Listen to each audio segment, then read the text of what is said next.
Supervisor akan melaksanakan supervisi observasi kelas pada mata pelajaran Pendidikan Agama Islam, materi strategi dakwah di kelas 12. Assalamualaikum.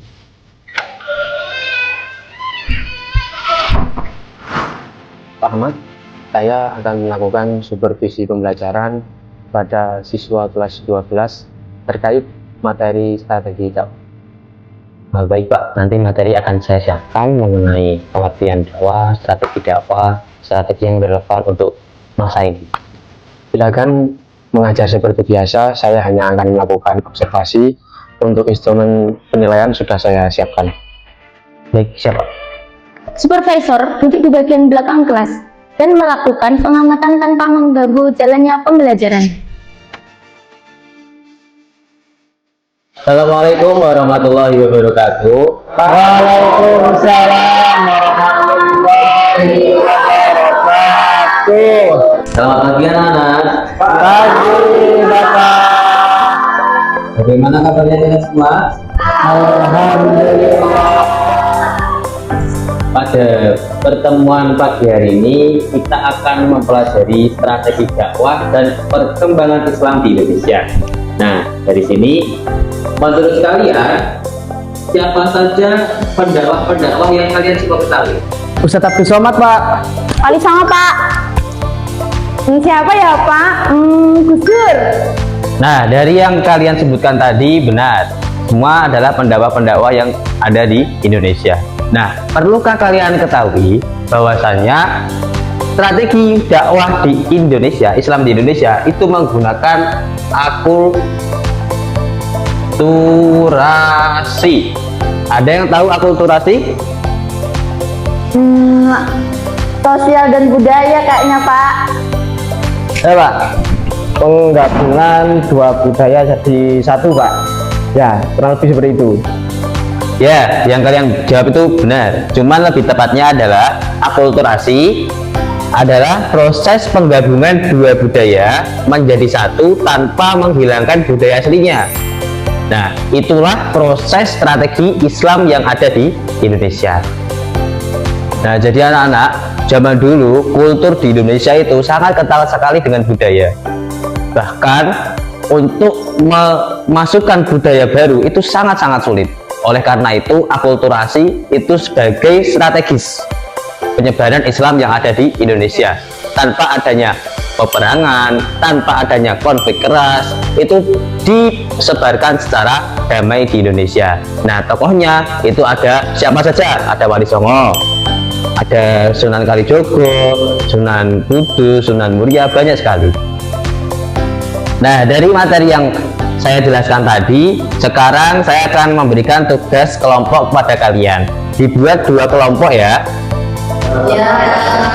Nanti dipilih secara random.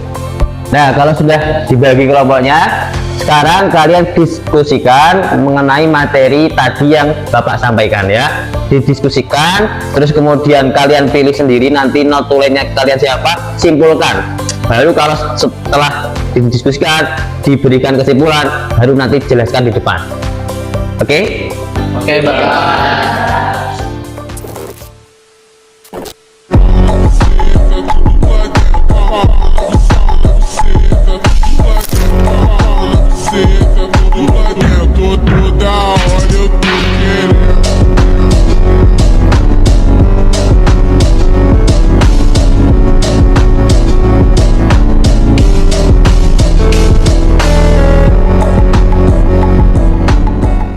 Oke anak-anak, jadi setelah kalian diskusi tadi, sekarang perwakilan dari kelompok satu atau dua anak maju ke depan untuk menjelaskan hasil dari diskusi kalian ya.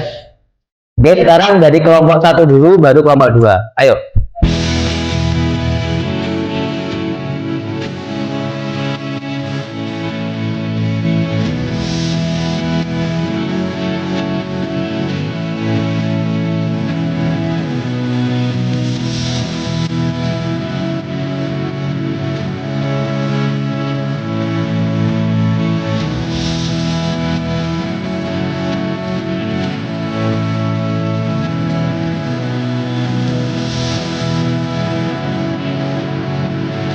Oke, Bapak sudah mengamati hasil diskusi kalian, bagus. sesuai dari arahan saya tadi, tidak keluar konteks. Nah, untuk tugas individunya ada lagi, yaitu kalian membuat esai. Apa itu esai? Esai adalah opini kalian.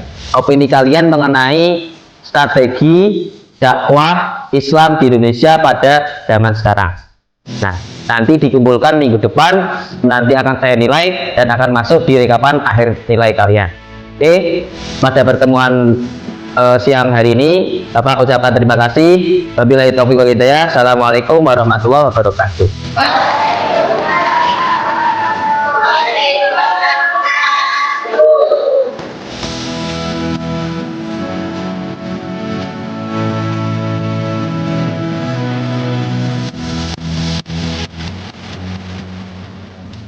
Terima kasih Pak Ahmad atas pembelajaran tadi. Menurut Bapak, bagaimana pembelajaran yang telah Bapak laksanakan? Kok yang tadi pembelajaran sudah berlangsung tuh siswa cukup aktif dalam diskusi, namun kendalanya itu masih ada siswa yang pasif dalam diskusi. Saya sepakat, secara umum pembelajaran Bapak yang dilaksanakan tadi sudah cukup baik. Untuk kelebihannya, pembelajaran tadi adalah menggunakan media PPT. Penguasaan perihal materi sudah baik dan siswa terlihat aktif berdiskusi. Namun pengelolaan waktu diskusi perlu sedikit diperbaiki agar presentasi kelompok lebih maksimal. Oke, terima kasih Pak. Saran dan masukan dari Bapak akan menjadi evaluasi pembelajaran ke depan saya nanti. Saya mengapresiasi usaha Bapak, bersemangat untuk meningkatkan pembelajaran. Baik Mbak, terima kasih Mbak atas apresiasinya Pak.